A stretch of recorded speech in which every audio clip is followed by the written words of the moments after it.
Well, hello, my name is Bill Lombardi. I'm the Director of Complex Coronary Disease and a Professor of Medicine at the University of Washington. It's my pleasure to introduce Creighton Don to give ground rounds on an update on the revascularization guidelines.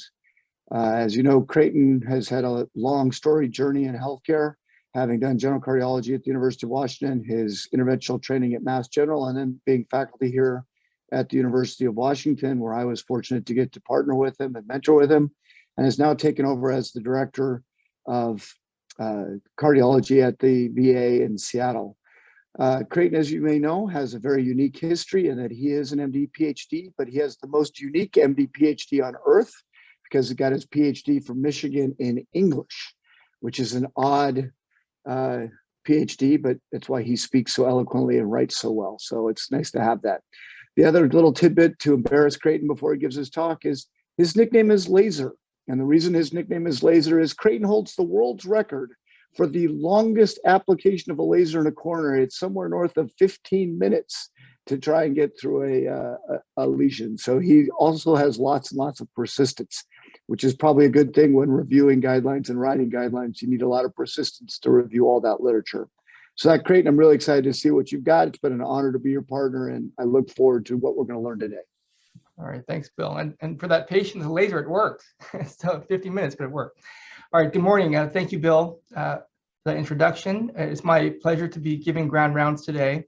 The new ACC SCAI guidelines have just been updated, and having had the honor, or perhaps ignominious honor, to serve on the writing committee, I wanted to help share with you how the process works and share with you the highlights of the key clinical trials that led to some of the major changes in the guidelines, and also perhaps offer insight into how the committee came to some of these decisions. More importantly, what I hope to present is a framework for how the guidelines can fit into practice, and how an understanding of the data and how they shape the guidelines will provide an approach that will guide patient care and promote best practices. So the new 2021 guidelines attempted to tackle a fairly monumental task, not only synthesizing data over the past 10 years, but trying to integrate the 2011 PCI guidelines, the 2011 Cabbage guidelines, the 2012 stable ischemic heart disease guidelines, the 2013 and 15 and updated STEMI guidelines, and the 2014 non-STEMI guidelines. While this might seem like a Sisyphean task every 10 years, and maybe even futile task of trying to cram so much information from disparate knowledge domains into one document, this is actually an effort by the ACC to help simplify the multitude of guidelines. But the reality remains, and will always be the case, that you just can't please everyone, as demonstrated by the decision by the American Association for Thoracic Surgery and Society of Thoracic Surgeons to not endorse the guidelines, even though they were at the table for the entire process, even through the endorsement process. So we'll address that. And also, in case you're preparing to be bored with this talk, I will not be reviewing all of the guidelines in their entirety, as there are several areas that did not substantially change since 2011. And were I to cover that, I certainly wouldn't make anyone happy. So here are some of the main studies that have come out since the 2011 guidelines. And if you're familiar with these studies, then you have a fairly good sense of what the guidelines describe. So Ischemia and FAME2 showed that revascularization reduced symptoms and MACE outcomes.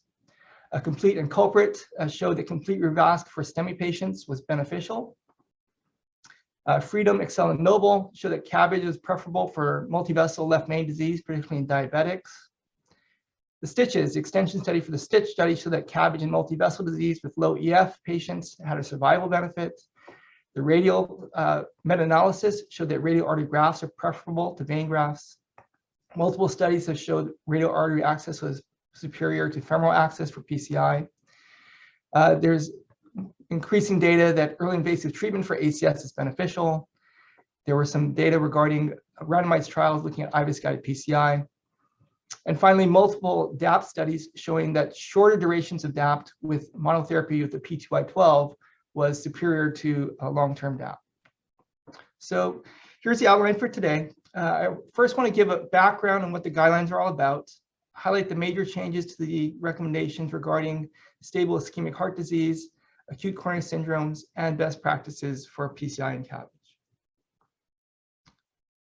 So how does the process work? The guidelines are meant to represent the position of major cardiology and CT surgery professional societies.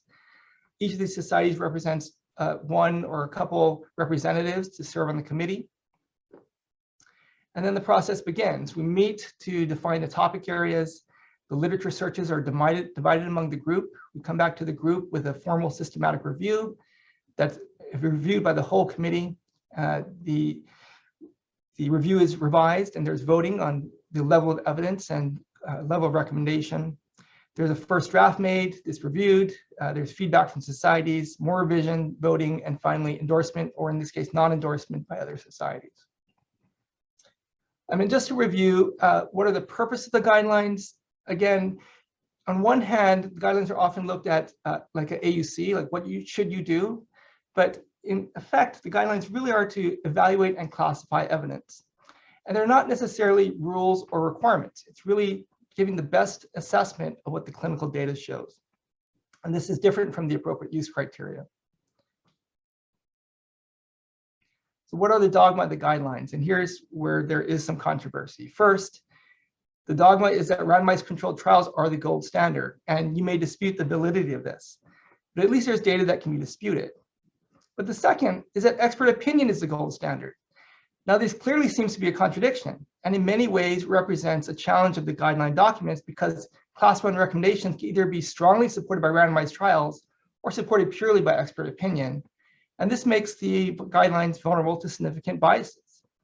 So that is why it's very important to actually evaluate the data or lack thereof behind the guidelines. Because the guidelines can only be as good as the quality of the clinical trials.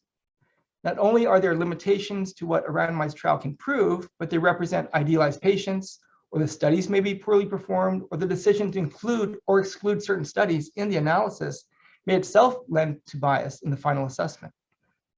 Sorry.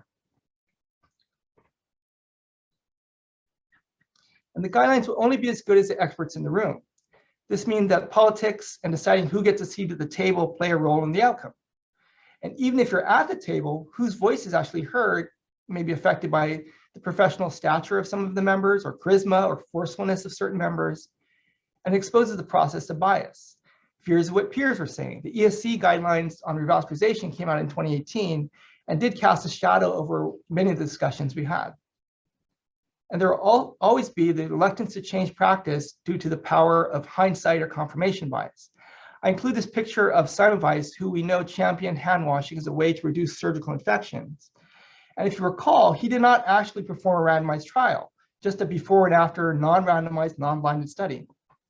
So the best class of evidence for hand washing to reduce surgical infections would be 2A. But because at the time there was such a strong countervailing belief in the miasma and bad humors theory of disease, all of the establishment rejected his ideas. And he was fired from his position because they felt that the reduction in infections was due to their new ventilation system they had put in. So hand washing in his era would be given a class 3 level of evidence, C, recommendation, expert opinion. And it's important to remember that the class of recommendation does not equal the level of evidence. The class of recommendation is about benefit versus risk. A class 1 recommendation being that the data strongly supports, or expert opinion supports, that benefit outweighs the risk, whereas class 2A and 2B, the risk-benefit ratio is less clear. And finally, in the class 3, that the benefit is outweighed by the risk. And this can be affected by hindsight and confirmation bias, as I described with Semmelweis, or politics. And then the level of evidence is actually separate from this, because there can be bias from randomized clinical trials or meta-analyses, or even publication and selection biases of which studies are included. So for this reason, it's important to remember that a class 3 recommendation could actually be supported by multiple randomized trials, and a class 1 purely by expert opinion. And finally, unfortunately, guidelines are always looking backward. And as I was chatting with Bill, it's not necessarily aspirational, but it's basically saying, what have we done in the past? I mean, the guideline process started in 2019. The initial draft wasn't put out until 2020. And we did incorporate some of the data that was coming out in 2021, but unfortunately, will always be out of date. Finally, it's important to remember that guidelines do not replace clinical judgment. And One of the important parts of the guidelines, and as I will show, is that we trust that physicians are smart, that they're able to understand the particular aspects of their patient and of their local community, and able to kind of sift through some of the challenges of the guidelines. Because guidelines do not apply to all situations in patients. There are many situations where you should not be doing something, even though it's a class 1 recommendation, or situations where you are justified in doing something despite it's being a class 3 recommendation. And we put language in there where it should not be used for routine use, like thrombectomy for STEMI. It's a class 3 recommendation for routine use, but there are situations where you can imagine that it's beneficial. Importantly, it should not be used indiscriminately and out of context in evaluating individual cases. Creating protocols without considering specific patients or changing data and practices without considering specifics to local differences in expertise. Avoiding needed care or obligating one to provide unwarranted care just because it's class 1. And finally, and this is stated in the fine print in the introduction to the guidelines, which nobody ever reads, and I never read till I was on the committee, that it should not ever replace or be substituted for legal, regulatory, or payer decisions. It can use, the guidelines can inform these, but these are separate domains of knowledge. So let's delve into the guidelines. And as a reminder, I will not be presenting a comprehensive review of the guidelines, just focus on the important points since 2011. So the new ACCHA guidelines now include a top 10 take-home message. And the first take-home message of the 2021 guidelines emphasizes the importance of equity of care and states, in patients who require coronary revascularization, treatment decisions should be based on clinical indication, regardless of sex or race or ethnicity, and efforts to reduce disparities of care are warranted. It's a relevant and timely statement, and knowing what we've known for many years, it is surprising that it wasn't stated in previous guidelines. It also demonstrates how much politics matter in medicine, both in the sense of understanding how biases or social inequities affect medical practice and institutions, but also how what occurs in the political sphere does influence what ends up in scientific statements. We've known for many years that minorities and women are much less likely to receive timely diagnoses or receive standard treatments, particularly for revascularization. But in the recent past, a very public national discourse on race, sex, and gender has emerged, driven by the public recognition of mistreatment by minorities. And what is happening in the US touched a chord across the world. It is argued that the discourse on race regarding treatment of people in the US sparked a discussion of treatment of minorities in other countries, and also raised issues about the geopolitical standing of African countries around the world. And in the mural above, painted by a Nairobi, Kenya artist, you can see how the impact of George Floyd's death affected people thousands of miles away. It's important to note here that when the guidelines were first being outlined in 2019 and initially written in 2020, we had a section on women, but we did not have one on race or minorities. And it wasn't until 2020 and early 2021 that we felt justified in adding this section. So politics do matter. I mean, academic medicine and our medical societies can seem out of touch at times, but within the ivory towers, there are people who are really trying to do what's best for the community. And I really think that the discourse around George Floyd, Ahmaud Arbery, Breonna Taylor, the Me Too movement, and the like really helped to sharpen the focus around issues of cardiology as we're writing the documents. And this is not just a political statement about everyone trying to be nice or addressing our personal prejudices, because there's clear data that women, African-American, Latino patients with STEMIs, for instance, have a higher prevalence of risk factors, CVD, and worse outcomes, longer times to diagnosis, are less likely to be offered guideline-directed medical therapy, are less likely to be offered angiography, TPA, or PCI, despite having a reasonable indication. And even randomized trials looking at clinical descriptions, where the only difference in description is a picture of the patient, physicians will often offer more care to patients if the picture is of a white male. And this is nothing new, but and also in randomized trials of patients with STEMI, where it's blinded and the treatments are determined by an algorithm, outcomes are similar between minority and non-minority populations. So we know that they benefit equally. And finally, once you expand the access for patients or use chest pain protocols rather than the opinion of the ER physician, that a lot of these disparities are reduced or eliminated. So while this is nothing new, the difference is that in our physician community and our professional societies, we're highlighting these disparities in the guidelines and recognizing that this is a priority. So in this context, the committee chose to emphasize the importance of shared decision-making with patients and providers. This is the second top 10 take-home message. And although this may seem obvious to us, it highlights a very public shift in thinking about a doctor-centered approach to care to one where the physician's job really is to frame the discussion of risk and benefits for the patient within their values, the family, social, cultural, ethnic values, so the patient can make a decision that helps integrate complex health information with their goals of care and their quality of life. And in fact, this is in many ways explains the format of the guidelines. And we felt it was important to answer the questions fundamentally important to patients. Is this going to make me live longer? And will I feel better? Because patient values need to be at the center of clinical care, and the guidelines help inform whether some intervention will help them live longer or make them feel better. But at the same time, the best practices of the cardiology community, for which randomized trials are often not available, are equally important and need to be considered to evaluate the specific risk and benefit for an individual patient. And this may involve weighing the specific patient factors or local expertise of the hospital. And within this, patients can have very different values. Some don't value living longer as much as they would feeling better. Others may care more about the local heart team's thoughts because they're not sure about the randomized trials, or if they apply to them. Or other patients in the same situation with the same data may choose nothing at all. And the guideline committee recognized that the decision-making process is much more complex than simply saying something is a class 1 recommendation should be done or 2B and should be avoided. And this is where the heart team and shared decision-making are just as important as knowing what the class of recommendation is. So let's tackle the most important and perhaps most controversial aspect of the guidelines. We'll look at revascularization and mortality, cardiovascular events, and symptoms. So historically, one of the critiques of the guidelines is that they often represented expert opinion more than data. And in the past, only 25% of the guidelines were based on clinical data. And so in the prior guidelines, there were several 2A and 2B recommendations with limited data, here describing the fine detail about what to do with single vessel disease, single vessel proximal LAD disease, or two vessel disease not involving the LAD, and so on.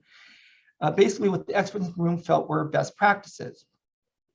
One of the charges to the guideline committee was to eliminate as possible as many recommendations that had limited data or supported only by expert opinion. And here represents the 2021 version of the guidelines from a similar section on survival and revascularization.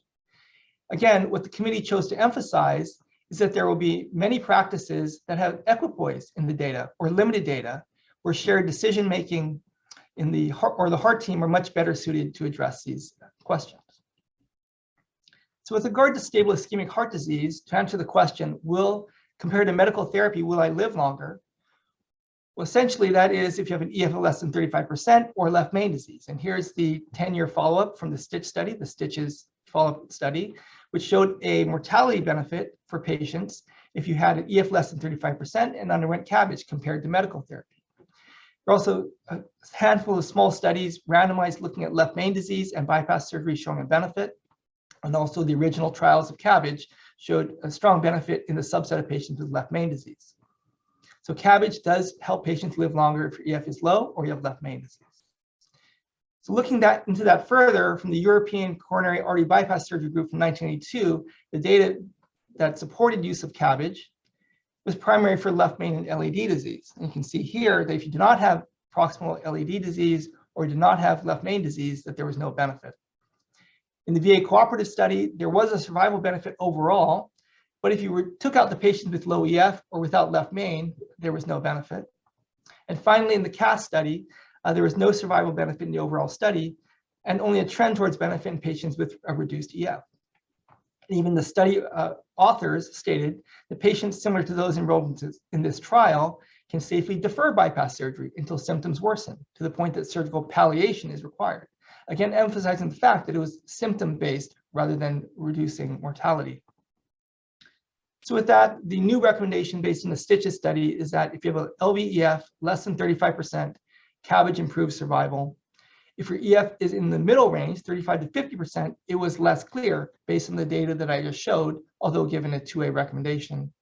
And finally, if you have significant left main disease by itself, Cabbage improves survival. So with regard to this, the elephant in the room, of course, is the Ischemia study. And this is also the area where the AATS and STS had the biggest complaint with the guidelines. So just to recap, the Ischemia study enrolled 5,179 patients with a stress test showing moderate severe ischemia, randomizing patients to medical therapy or an invasive strategy. So not necessarily an interventional strategy, an invasive strategy. 74% of the patients had PCI, 25% had Cabbage. And you can see here that in the composite primary outcome, there was no difference between conservative versus the invasive strategy. And there was no signal here for a reduction in mortality. And it wasn't necessarily the Ischemia study by itself, but it did highlight the lack of survival benefits seen in the studies from the 80s for Cabbage surgery. As a result, in patients with ischemic heart disease with normal EF, with multivessel disease, that Cabbage may be reasonable to improve survival. So it was given a 2B recommendation. Again, 2B means that the benefits probably outweigh the risk, but it's not clear that this is the case. And for PCI, if you look at all studies in the past, there just hasn't been a study showing that PCI improves survival. So it's given a 2B recommendation for survival benefit. Doesn't mean you shouldn't do it. 3 vessel disease, you should do for Cabbage and the patient's symptomatic, and there's a strong indication. But if you're telling the patient it's only for survival and you don't have a reduced EF, it's a more challenging discussion. So the critique of the Ischemia study bears discussion. So was this truly a negative study? When you look at the New York Times, review of these studies, it says basically revascularization doesn't help patients, is what it's described. But was this truly a negative study? Is this the evidence of absence or the absence of evidence? In other words, did we prove that revascularization is not beneficial, or was the study just underpowered, flawed, or unable to meet its endpoint? So one major critique is that many patients didn't have ischemia. So no ischemia in about 5% of patients, mild ischemia in 6.7% of patients, over 10% of patients didn't even meet their study's inclusion criteria. Patients who did get a heart catheterization, many of them didn't have CAD at the time. So even among patients in the invasive arm, they got a cath, nearly 10% of them didn't have CAD. And if you did have some CAD, 16% of them for various reasons didn't get revascularized. So didn't even get the therapy that was purported to be offered. And finally, to prove whether revascularization improves mortality, there were supposed to be 8,000 to 10,000 patients enrolled, and you can see that only half of those people were enrolled. So it leads to the thought experiment. What was the probability of a type 2 error here? Probability that there is a true difference, that there is a mortality benefit, that they just couldn't prove it?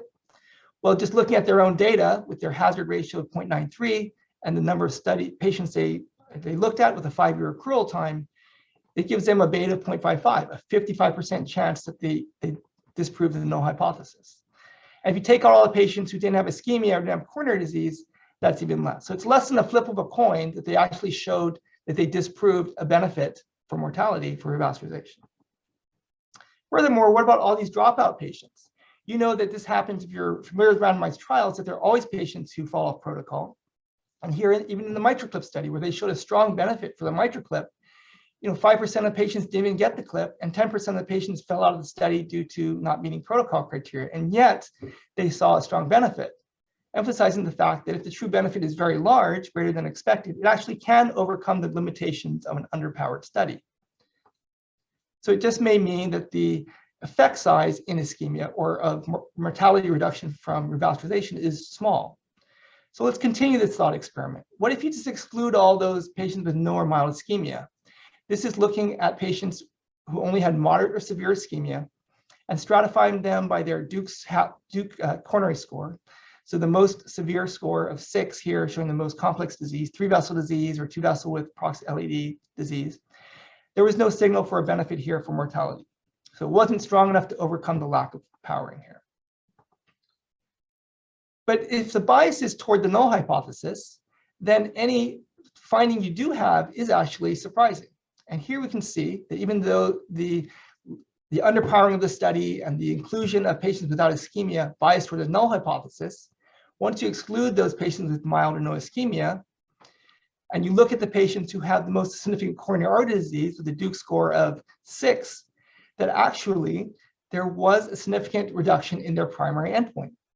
And this was driven by a reduction in spontaneous MIs. You can see here compared to conventional therapy, that the invasive PCI arm or the invasive Cabbage arm had a significant reduction in spontaneous MIs, regardless of how you define the MI by CKs or troponins.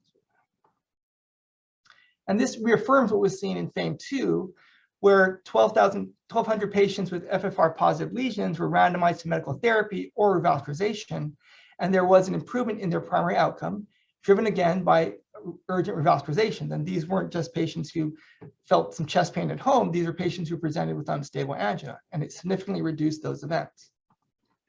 This finding is reaffirmed by 4 meta-analyses that came out just as we're writing the second draft of the document, which all showed a trend toward benefit for revascularization, for surgical or PCI revascularization, for the endpoints of cardiovascular death, for MACE, for myocardial infarction. None of these studies showed a clear benefit for mortality by itself, but for these other outcomes, it did show a strong suggestion of benefit. And therefore, new to the 2021 guidelines, we've included in patients with ischemic heart disease, stable ischemic heart disease, and multivessel CAD, appropriate for Cabbage or PCI, revascularization is reasonable to lower the risk of cardiovascular events, such as spontaneous MI, unplanned urgent revascularizations, or cardiac death. So when I hear people say revascularization doesn't help people, well, it may not have proved that we reduce mortality, but it certainly reduces very significant endpoints. And furthermore, it improves quality of life. These are from the Ischemia Study, but I can look at numerous studies where revascularization does improve patients' angina scores or improves their quality of life. And here you can see that there is a benefit towards revascularization across 24 months. Now, there is some regression to the mean at 36 months. But again, remember that in the conservative therapy, 25% of patients end up crossing over to revascularization. So that might explain some of this regression here. So the guidelines that are recommended are in patients with refractory angina despite medical therapy and significant coronary artery stenosis amenable to revascularization. Revascularization is recommended to improve symptoms. And this is unchanged from prior guidelines. So again, to answer the patient's questions, again, having a patient-centered approach, will I live longer? We can say yes if you have left main or low EF and you're getting Cabbage. Other forms of therapy, it's less clear if that reduces all forms of mortality, but it does seem to reduce cardiovascular mortality or other major cardiovascular events like acute heart attacks. And will I feel better? Yes, definitely. Class of 1 evidence 1A, based on multiple studies showing that revascularization reduces symptoms. And then it just needs to include within this discussion what the cardiology community thinks and what the best practices are of that community, what the local heart team or local expertise would favor, and individual patient factors. But at least we can have a discussion about what the data can show to discuss with the patients. So to get into the next controversial topic, situations where PCI or Cabbage would be preferred. So I won't go into a lot of these detail of these numerous studies, which basically showed a trend toward benefit for surgery for patients with multivessel disease, but primarily driven by patients who are diabetic or patients with complex multivessel disease and left main disease. And this is just a meta-analysis showing a survival benefit of surgery versus PCI. If you look at the Excel 5-year data, and this is patients who had left main disease randomized to surgery or PCI, you can see there was no difference in the primary outcome, combined outpoint. There was a difference once you added ischemia-driven revascularization that favored bypass surgery. But there's also this signal in the study that was important for our discussions, for our recommendations, is that there was a difference in mortality, death from any cause, that was 13% in PCI and 9.9% in Cabbage, which was statistically different. And so this at least doesn't show PCI is better, and potentially that there is a mortality harm for PCI in these patients. But if you look at this more clearly, and this is in the Syntax 10-year left main cohort, that the benefit is primarily driven by patients who have more complex disease. That if you have a low Syntax score and you have left main disease, that PCI and Cabbage seem to have similar mortality and similar reduction in serious events, although there is more target lesion revascularization with PCI, and this we've known for years. But if you did have a high Syntax score, that PCI tended to be worse than Cabbage across the board, and this reaffirmed what was seen in Excel. And if you don't have left main disease and it's just multivessel disease, from the 10-year Syntax data, this and you had a syntax score greater than 33%, the study actually showed that the probability of death was significantly higher if you had PCI in this group. And again, you can argue this is an old study, poor operators, this is using the taxus stent, but this is the data we have, that over a 10-year process, if you got a taxus stent for your left main 10 years ago, you probably would have been worse off than you had bypass surgery if you had this high syntax score. So the results of that data are the following recommendations, which really aren't a major change from prior. But in patients who require revascularization for significant left main CAD with high complexity CAD, Cabbage is recommended over PCI. But if you have a patient who has a low syntax score, that maybe doesn't fall into this category because it's a 2A recommendation that based on the syntax score, that if you have multivessel disease, that Cabbage would be preferred to provide a survival advantage. So it does leave open the possibility for lower syntax scores to get PCI. In diabetics, I think that it's less of a discussion here. The Freedom study showed a mortality benefit for surgery. And in multivessel disease patients with diabetes, especially that involves the LAD, where you can use a limited LAD, Cabbage is preferred. And the Freedom study clearly showed a reduced mortality and repeat revascularizations, and as did the diabetic sub-study of the taxus study. But in patients who have multivessel CAD, amenable to PCI, and they're poor candidates for surgery, PCI is reasonable. And there are several studies looking at surgical turndowns or high-risk surgical patients, even within these clinical trials, where they didn't seem to do as well with surgery. So this is a new recommendation that, it's emphasizing the local heart team's decision about the risk for the patient and taking into account, of course, the level of risk for their surgical program or their PCI program.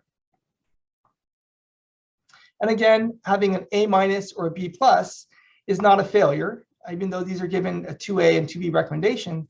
The benefit still seems to outweigh the risk. I just want to emphasize that. So even in patients who have left main disease with low complexity CAD, here's the 2B recommendation for PCI, it can be considered as an alternative. And again, considering the local team factors. And the benefits do seem to outweigh the risk, maybe not as much for surgery. Finally, in patients who have a prior Cabbage and who do not have a current limited LAD, it's reasonable to consider surgery. Otherwise, PCI should be the default. And in patients that can get a limited LAD, it's reasonable to consider surgery. And again, this is just a level of evidence to see. So to summarize, for Cabbage versus PCI for stable ischemic heart disease, Cabbage is preferred for left main disease or complex disease, complex multivessel disease, high syntax scores, a 2A recommendation for bypass surgery, driven a lot by need for revascularization in PCI, but not necessarily mortality benefit. Diabetics with LAD and multivessel disease clearly should be considered for bypass surgery. And even for repeat surgery patients who are putting an IMA to LAD, if it seems feasible, bypass surgery could be considered. Otherwise, PCI should be the default. And PCI is preferred mainly in patients with prior Cabbages, higher surgical risk, and patients who were turned down for surgery. But for the rest of patients, which is the majority of patients we see, where there's less complex disease, and I won't go into this, but there's a lot of 2A, 2B subtle recommendations here. It really is up to the heart team. And you can see here from the 3-year events from the Syntax 2 study using the Synergy study, this is the follow-up to the Syntax 1 study, same patients, multivessel disease, and the patients getting PCI in Syntax 2, their rates of the combined event, including revascularization, was similar to the Syntax Cabbage patient. So it does suggest that in this gray area, these lower Syntax score patients, that perhaps there's more equipoise between these two procedures. And this, I will admit, is the area that the ATS and STS, had issue with. And again, I think for these patients, let me just emphasize that, this is where the heart team matters probably more than the guidelines and the patient values and their discussion of their mortality benefits, their quality of life, or their risk benefits of the procedure are more important. We'll also talk about acute coronary syndromes. For many of the guidelines, these are essentially unchanged. There were some new studies with rescue PCI for patients who got lytics that were published in the interim, but it didn't essentially change these guidelines. And you can look at that if that is your practice, but the guidelines are essentially unchanged for these. Here is a change for the guidelines, and it was STEMI and the non-infarct artery. The primary study came out in 2013, so it's 2 years after the last guidelines were published.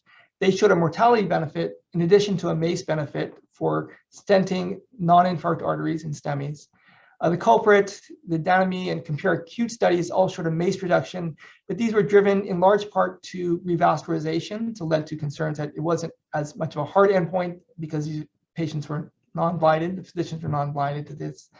But in the complete study of over 4,000 patients, there was a reduction in the combined endpoint of death, or MI, for stage PCI. That means 1 to 45 days after the STEMI. And this is the data from the complete study showing that for death MI, or for the combined endpoint death MI revasc, that there was a benefit toward complete revascularization. So after you treat the culprit artery, you treat the other vessels that are significant. And this led to a new recommendation, which is that in selected hemodynamically stable patients with STEMI and multivessel disease, after a successful primary PCI, stage PCI of a significant non-infarct artery is recommended to reduce the risk of death or MI. So to summarize, stage PCI is given a level 1 recommendation, same setting PCI a level 2B. In the culprit and DANAME studies, they did same setting PCI, but again, their benefit in those studies was driven by urgent revasc or need for revasc. And finally, it's important to note that if a patient is in shock when they present with this STEMI, that probably causes harm to patients based on the culprit shock study, which showed that if you had multi-vessel PCI at the time of your STEMI, that you did worse than if you just treated the culprit and waited for the patient to recover. The follow-up studies from the Timex and Verdict studies also led to changes in the guidelines. This is looking at the TMAX study here on the left, where they stratified their patients, whether they had a GRACE score of greater than 140 or less than 140. And they found that if you had high risk, high GRACE score, that early intervention was superior to delayed intervention. And in the Verdict study, they showed that trend as well. And as well in this meta-analysis of all these studies showing early invasive strategies less than 24 hours, in the course of these studies, the median times were 4 to 14 hours, that there was a benefit for these high-risk patients. So the guidelines added this following guideline at 2A. So in addition to early invasive therapy for patients who are very unstable, refractory angina, hemodynamically unstable, or electrically unstable, a 2A recommendations for patients with ACS who are initially stabilized but are still at high risk for clinical events, it's reasonable to choose an early invasive strategy within 24 hours. So the addition of this time frame is new. And furthermore, from the culprit shock study in patients who have ACS with cardiogenic shock, routine multivessel PCI should not be performed. And again, it's routine because there are hemodynamic situations where you may need to treat the non-culprit lesion in these patients, but routinely you shouldn't do it if the patient can be stabilized first. And the final kind of controversial topic we'll discuss are Cabbage and PCI best practices. So radial artery access for PCI, this, at this point in time is pretty much a no-brainer. In patients with ACS undergoing PCI, radial approach is indicated in preference to a femoral approach to reduce death, vascular complications, or bleeding, and in stable patients to reduce active site bleeding and vascular complications. This just wasn't in the prior documents because we didn't have all these studies, which have come out in the interim, which all clearly showed that there is a benefit towards radial access versus femoral access to reduce bleeding rate, primarily in ACS patients. And then there have been several studies looking at changes in the duration of dual antiplatelet therapy. Here are 4 studies which basically randomized patients to 1 to 3 months of DAPT, followed by P2Y12 monotherapy versus the standard DAPT of 6 to 12 months. And they found that there's a reduction in bleeding by this P2Y12 monotherapy strategy because the timeframes in all the states were different. Twilight had 3 months, short DAPT had 1 month. The guidelines just had to include all of it and said that shorter duration of DAPT, 1 to 3 months, is reasonable to reduce bleeding risk if you can put transition the patient to P2Y12 monotherapy. So just to summarize that, there's this complex algorithm in the guidelines, which basically comes down to the table on the left, which is that if you have an ACS, we maintain the the recommendation that you should get 12 months of DAPT if possible. If you have stable ischemic heart disease, 6 months would be a standard duration. But in any of these patients, if they develop bleeding or there is some concern or concern for risk, switching them to PTY monotherapy at 1 to 3 months is reasonable, given there were ACS patients in the Twilight and STOP-DAPT studies. And then there have been other studies looking at just high bleeding risk patients and a total of 3 months. And this is in the Synergy and STOP-DAPT, short-DAPT studies that showed that just using 3 months seemed to be reasonable for patients. They didn't have a signal for increased stent thrombosis. Finally, just quickly, getting into the weeds a bit, but bare metal stents are kind of basically off our shelves and out of the guidelines. So the Onyx 1 study, the senior study, where they use 1 month of DAPT for DS versus bare metal stents, showed that there was no benefit for bare metal stents in these groups, and multiple meta-analyses showing a benefit for DES, regardless if it's an ACS or stable population. And so the guideline now is that in patients undergoing PCI of any type, DS should be used in preference to bare metal stents to prevent restenosis, MI, or acute stent thrombosis. And this is new, and I think this, I think bare metal stents will really finally have their sunset after this. Intravascular ultrasound, I won't go into too much detail. The guidelines didn't change. The level of evidence or the class recommendation didn't change. You may ask, well, what happened to the ULTIMATE study or the IVAS XPL study? Both of the studies did show a positive benefit in terms of reducing target vessel revascularization, and here reducing ischemic events. There was no strong mortality benefit. All these studies were underpowered, but the recommendation was just left the same as a result of not having a major change in the data. And finally, here's an area of controversy, and this is another area where the ATS and STS had contention with the guidelines, and that's in the use of arterial bypass conduits for Cabbage. There is some randomized data and definitely retrospective data showing that IMAs to LEDs improve survival. That was left the same. The thing that was different was the use of the radial artery. So here is a meta-analysis of 6 randomized trials looking at radial artery grafts versus saphenous vein grafts. In 74% of the patients, and this is a pooled patient analysis, they did have per protocol angiographic follow-up, and they showed in the graph up on the right that radial arteries had higher patency, and that was statistically significant. In terms of their combined endpoints of death, MI, repeat revasc, in terms of MI, in terms of graft occlusion, it was all favored radial artery conduits over saphenous vein grafts. There's no mortality benefit, but the combined endpoints did strongly favor radial artery grafts. And there are several meta-analyses. This is a network meta-analysis comparing radial artery grafts to REMA, to vein grafts, conventional vein grafts, no-touch vein grafts, gastroepiploic arteries. What they found here is that radial arteries did better than conventional vein grafts, as did no-touch vein grafts. But there was no benefit of the gastroepiploic or using a REMA arterial graft compared to conventional vein grafts. And in another study just comparing radial arteries to saphenous vein grafts, the radial arteries were better for the outcome of death, MI, and revasc. And this was seen in the other randomized study as well. And so this is a new recommendation.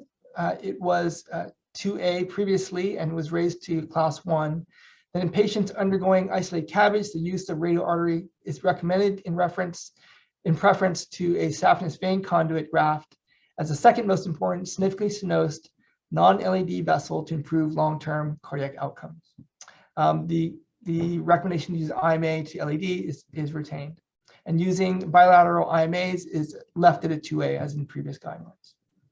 And again, the difference here, one of the critiques of in the ATS rebuttal was that radial arteries are not the same as LEMAs, and I think the guidelines emphasize this, that radial arteries can improve long-term cardiac outcomes, whereas LEMAs can improve survival.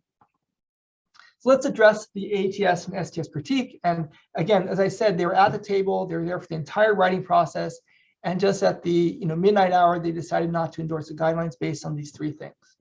First was regarding the change of the Cabbage in survival for patients with normal EF. As I mentioned, that was downgraded from a class 1 to 2B.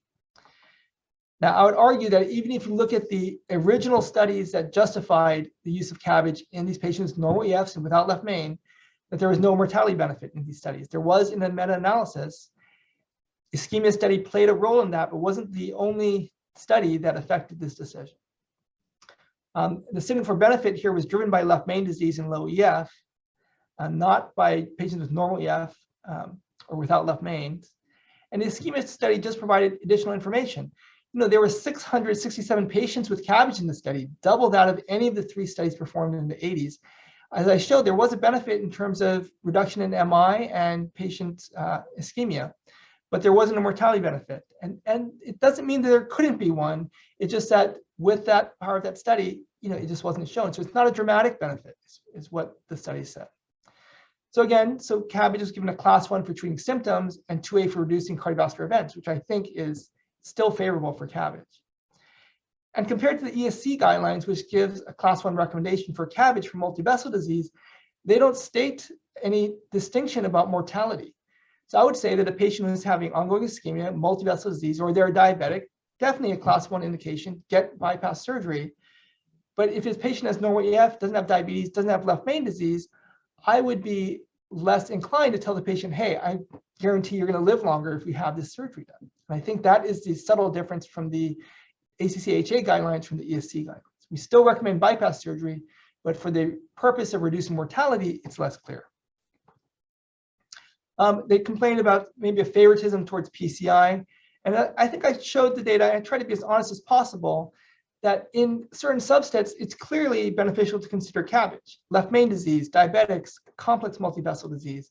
But as in the syntax studies have shown, and even the other subsets from the left main studies, that if you had a low syntax score, if you didn't have complex disease, that PCI was maybe a good second alternative.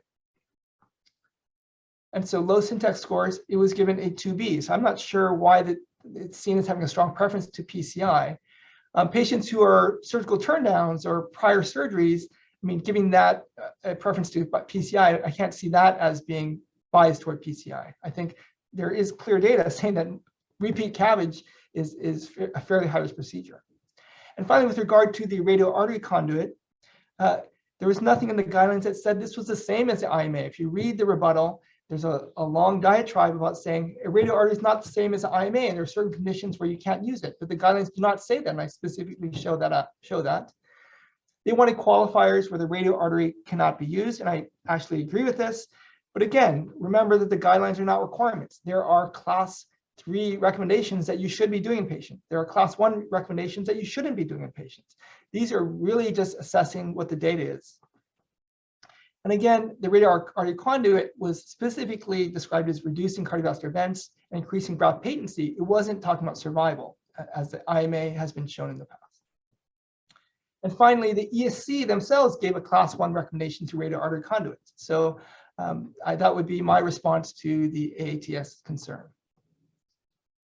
So in summary, what are the 2021 Revascularization guidelines top takeaways? One, effort should be made to ensure women and minorities receive guideline-based therapies, given they are currently less likely to receive appropriate care, even though they benefit equally compared to other populations once you look in randomized trials. A heart team approach that includes shared decision-making among providers and patients is central to this clinical decision-making. Cabbage improves survival in patients with left main disease or multivessel disease with EFs less than 35%. And for diabetics or other patients with multivessel disease, it can be preferred. Radial artery conduits are preferred to vein grafts to improve graft patency, if they're possible. PCI with radial access reduces mortality in patients with ACS, reduces vascular complications in ones with stable ischemic heart disease. A 3-month duration of DAP is reasonable for higher bleeding risk patients post-PCI. 1 to 3 months of DAP followed by P2I monotherapy is reasonable. And finally, staged revascularization of non-infarct arteries in STEMI is recommended if you don't have shock. So to summarize the data, remember that doctors and patients make decisions about will I live longer or will I feel better? And here's where the guidelines can inform this discussion. But ultimately, there's a great value placed on what the cardiology community and the local cardiology community and what their expertise is and the individual patient factors. Of course, centering patient values, and as they can weigh the mortality benefits versus their other benefits of quality of life or the specific procedural benefits. With that, I'll be open to questions. I want to thank Bill Lombardi, Larry Dean, and Gabriel Dia for helping with this presentation. Our many UW and VA colleagues who challenge me every day to think critically. To thank the ACCHA SCAI Writing Committee, chairs and members, who was great to work with, and of course, my family, who have always been supportive of me. I'll open up to questions.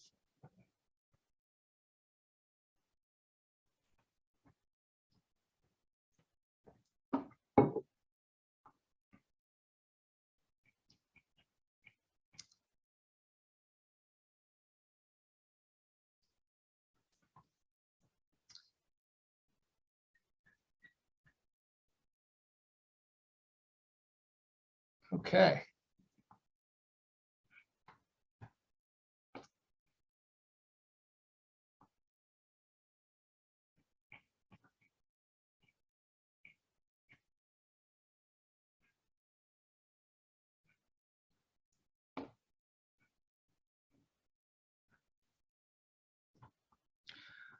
All right.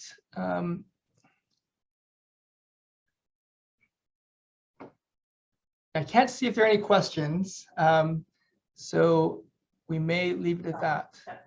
Hi, Creighton. It doesn't look like we had any questions coming through the chat. So if anyone saw all of the messages earlier, the request from Larry Dean was not to stop all messages, just that spammer. So if you have any questions, go ahead, feel free and put them in the chat.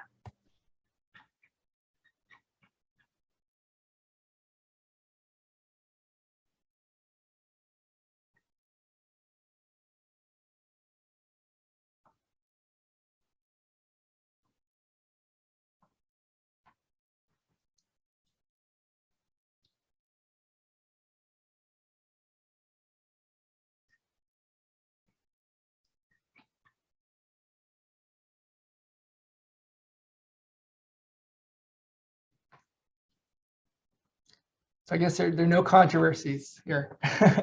Answered all the questions, hopefully.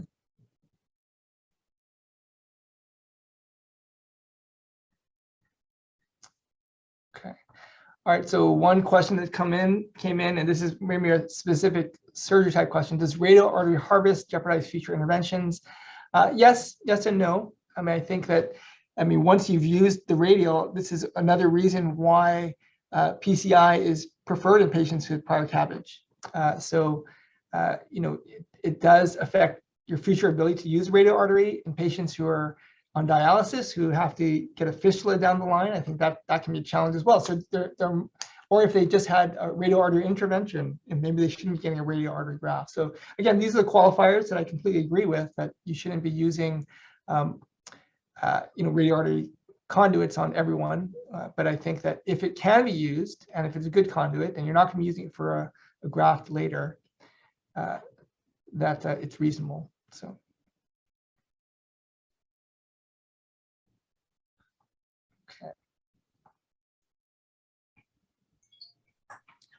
And Larry, I gave you the ability to speak during the conference. So if you want to go ahead and answer or ask your question.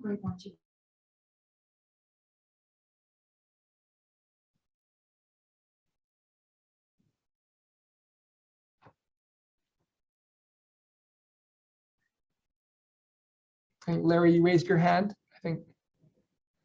While we're waiting for Larry, Dr. Kudenchek asked, would you comment on acute Cath PCI in the aftermath of hospital, out of hospital cardiac arrest? Oh, controversial topic. So wasn't covered here. Well, actually, it is covered in the guidelines, but they didn't change dramatically. So in patients who have ST elevations after an arrest, it was still given a class 1 recommendation. For patients, and this actually, I did some of the data search for this, in patients just to reduce the risk for arrhythmia in stable patients, so not arrest patients, just to reduce the risk of arrhythmias, it was given a 2B, because there wasn't clear data showing that once you're having, this is talking about a stable patient who probably have scar-driven arrhythmias, the revascularization probably didn't benefit those patients. Now, the question is acute Cath in patients who don't have ST elevations.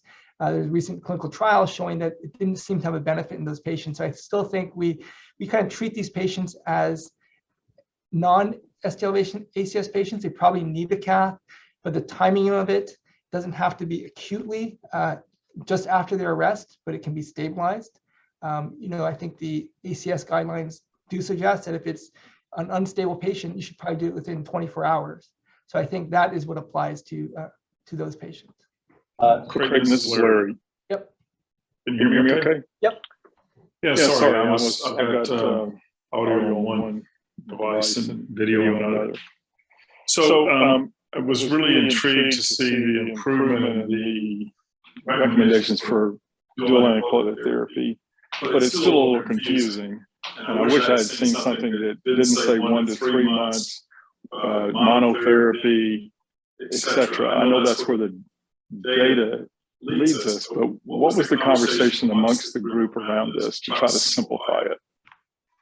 It was tough because this data was coming out as we were in the second draft, right? The Twilight studies and the global leader studies were kind of coming out midway through it. It was tough because, the largest study were global leaders, but they used a stent that's not used in the US. And then the Twilight study used ticagrelor and, probably does represent US practice. And they used 3 months. But there were enough studies showing that 1 month was sufficient, the STOP-DAP study. So it basically went back and forth and says, how can you say it's only 1 month when Twilight used 3 months? And how can you say it's 3 months when STOP-DAP used 1 month? And because it's a 2A recommendation, it emphasizes the fact that the data is not completely answered yet. So I think that's how it was left, that it has to leave it with some confusion. Again, this is where, when we wrote the guidelines, we said a lot of things are going to be just referred back to the heart team. Because there just isn't perfect data for it. And I think that's the purpose of the guidance, is to tell you, hey, there's good data, but it's not perfect. And because it's not perfect, that's why it's given the level of evidence it is. Hey, Creighton, I want to thank you for this amazing talk. I apologize for some of the technical issues that we're having, but I want to point out that there's lots of questions. I'm going to read one, maybe last one for you here from Dr. Linker. Excellent talk, he says. Would it be fair to summarize that in spite of numerous studies of close to 40 years, there's been no mortality benefit of revascularization in those with single vessel disease, normal EF, stable CAD, except in retrospective post hoc subgroup analyses? If so, why is there a belief that we need to search for the Holy Grail? Yeah, great question. And I was talking to Larry about this, and he said when the ischemia trial was proposed, he was on the NHI committee that recommended that they didn't even do the study. So, yeah, and I agree. I think that the data is where it is. Always there's something new coming out. Oh, we have radial artery grafts, we have better stents, we have better techniques, better bypass, and definitely the technology is getting better, but at the same time, the medical technology is getting better. The medications are getting better. So will people still keep searching for that Holy Grail? Mortality benefit for revascularization. I don't think that for the next 10, even 20 years, we're going to be repeating this study ever again. I think that the ischemia study, with all its warts, several problems with it, there wasn't a strong enough signal to overcome those deficiencies. As I showed in the co-op study, underpowered for their endpoint, but they showed a strong benefit. So, a mortality benefit for revascularization probably won't be shown unless there's some dramatic change in our practices in 10, 20 years. But I don't think anyone would ever fund this study again. And I think that the interest in it is gone, because I think that, given what we've shown here, it reduces some cardiovascular events, MIs, improves symptoms. I think that is the point of revascularization in this subgroup of patients. So, Dr. Corson asks about the trend towards single antiplatelet therapy. Is that going to increase, becoming more prevalent now? Where is it going to be in the future? Yeah, no, I think that that's where the data is moving. I think that there weren't enough patients who had ACS in these trials that I described to change the recommendation for ACS patients. So still given 12 months of DAPT is still recommended.